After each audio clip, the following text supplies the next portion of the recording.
Hi കൂട്ടുകാരെ, നമുക്കിന്നൊരു കഥ കേട്ടാലോ? കഥയുടെ പേരാണ് വിശ്വാസത്തിന്റെ വിളക്ക്. എങ്കിൽ നമുക്ക് വേഗം കഥയിലോട്ട് പോകാം. ഒരിക്കൽ കടൽ തീരത്തെ ഒരു ചെറിയ ഗ്രാമത്തിൽ ജോസഫ് എന്നു പേരുള്ള ഒരു വൃദ്ധൻ താമസിച്ചിരുന്നു.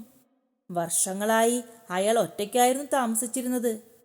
പ്രായത്തിന്റെ അവശതകൾ അലട്ടുമ്പോഴും അയാൾക്കൊരു ശീലമുണ്ടായിരുന്നു. എന്താണെന്നറിയണ്ടേ? എല്ലാ ദിവസവും വൈകുന്നേരം പള്ളിയിലെ ഈശോയുടെ രൂപത്തിന് മുന്നിൽ പോയി കുറച്ചു നേരം ഇരിക്കും. അവിടെ മെഴുകുതിരികൾ തെളിക്കും. അങ്ങനെ ഈശോയുമായി കുറച്ചു നേരം അവിടെ ഇരുന്ന് സംസാരിക്കും. ഒരിക്കൽ ഗ്രാമത്തിൽ വലിയൊരു കൊടുങ്കാറ്റ് വീശി. ജോസഫിന്റെ വീടിന്റെ മേൽക്കൂര പറന്നുപോയി. മഴവെള്ളം അകത്തേക്കൊഴുകി.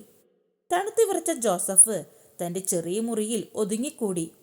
അവിടെ ഇരുന്ന് ജോസഫ് കരയാൻ തുടങ്ങി.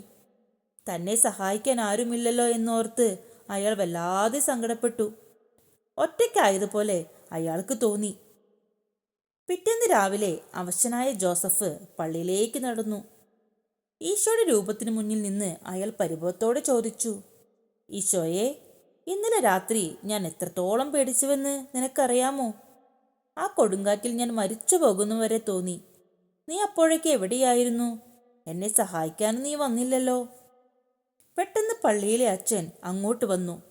അദ്ദേഹം ജോസഫിന്റെ തോളിൽ കൈവച്ച് പറഞ്ഞു, ജോസഫ് ചേട്ടാ, ഇന്നലെ രാത്രി ആ വലിയ കാറ്റിലും മഴയിലും ഒരാൾ എൻ്റെ ജനലിൽ മുട്ടി വിളിച്ചു.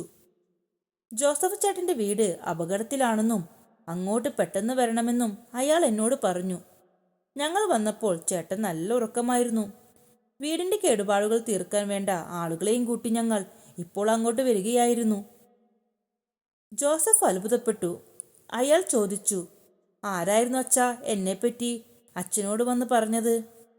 അച്ഛൻ പള്ളിയിലെ ഈശോയുടെ രൂപത്തിലേക്ക് വിരൽ ചൂണ്ടി പറഞ്ഞു, അതാരാണെന്ന് എനിക്കറിയില്ല, പക്ഷേ ആ വന്നയാൾക്ക് ഇതേ രൂപമായിരുന്നു.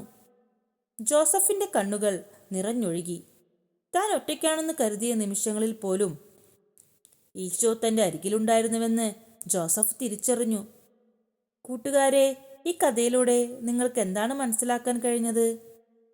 പ്രാർത്ഥനകൾ ഒരിക്കലും വെറുതെയാവില്ലെന്നും നമ്മൾ വിളിക്കുമ്പോൾ ഈശോ തീർച്ചയായും കേൾക്കുമെന്നും ജോസഫിന് അന്നു മുതൽ മനസ്സിലായി. അതുകൊണ്ട് നമ്മുടെ ഏത് പ്രതിസന്ധികളിലും ഈശോയെ വിളിച്ച് അപേക്ഷിക്കുകയും ഈശോയോട് പ്രാർത്ഥിക്കുകയും ചെയ്താൽ ഈശോ നമുക്ക് അതിന് വേഗം ഉത്തരമരുളുമെന്ന് ഈ കഥയിലൂടെ നിങ്ങൾക്ക് മനസ്സിലായില്ലേ? ഇനി എന്തൊരാപത്ത് വന്നാലും ഈശോയെ വിളിക്കാൻ മറക്കല്ലേ. കൂട്ടുകാരെ, ഈ കഥ നിങ്ങൾക്ക് ഇഷ്ടപ്പെട്ടോ? ഇതുപോലുള്ള കഥകൾ കേൾക്കാൻ വേഗം ചാനൽ സബ്സ്ക്രൈബ് ചെയ്തോളൂ. നമുക്കിനി അടുത്ത കഥയുമായി വീണ്ടും കാണാം.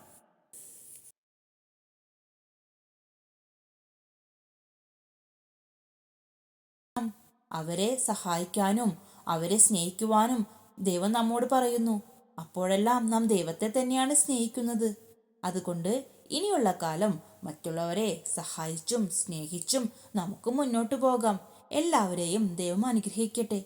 നമുക്ക് വീണ്ടും ഒരു കഥയുമായി ഇനിയും കാണാം. അതുവരെ എല്ലാവർക്കും നന്ദി.